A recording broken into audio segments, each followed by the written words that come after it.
Te, close mo yan, te. Ano ba? Pala decision ka ba? Buhay ko naman to. Ayaw ko siya i-close kasi gustong-gusto ko ngayong naamoy mo eh.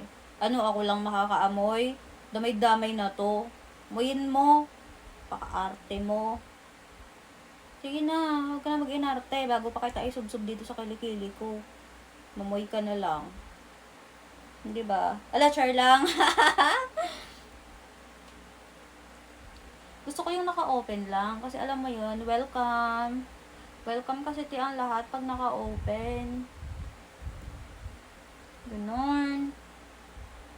Don't judge. Don't judge. Iangat siya ni TikTok.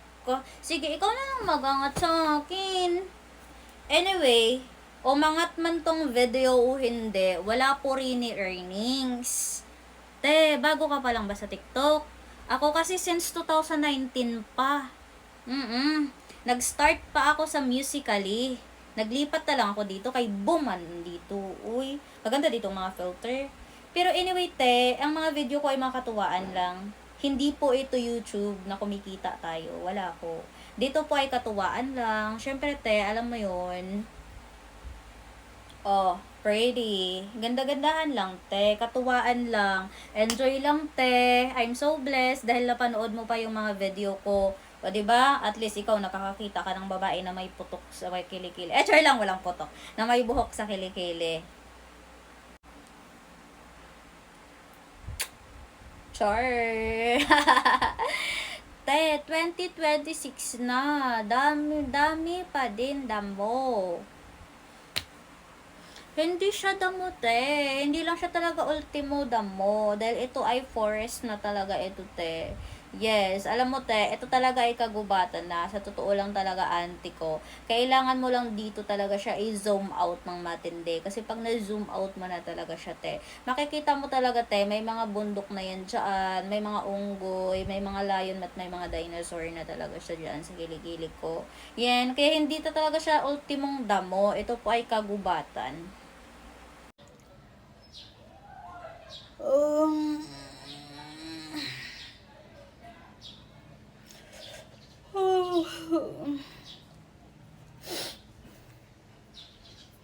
mata pa ako to, oy.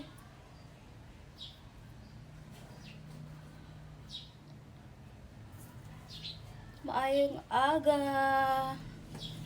Fresh, 'di ba? Mukhang fresh pa rin kahit bago bugtaw. So anyway, magkape na tayo mga auntie at uncle.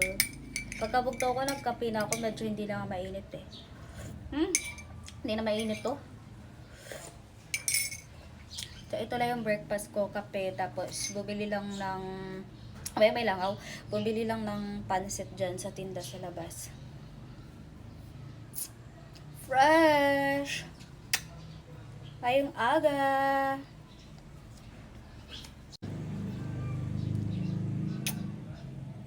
Binahayan na ng garapata. Hindi pa naman nangyayari yun. Anyway, gustong-gusto ko nga talaga magkaroon ng garapata yung kilikili ko eh. Oo. Kasi, ganito yun.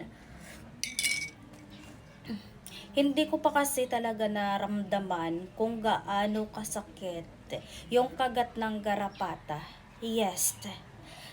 Kasi sa buhay ko, kagat lang naman ng tao kasi yung na-experience ko. Kagat lang ng tao. Pero yung kagat ng garapata, te, parang hindi pa nangyayari sa buhay ko. Kaya gustong-gusto ko magkaroon ng garapata tong kilikili ko eh. 'Di ba?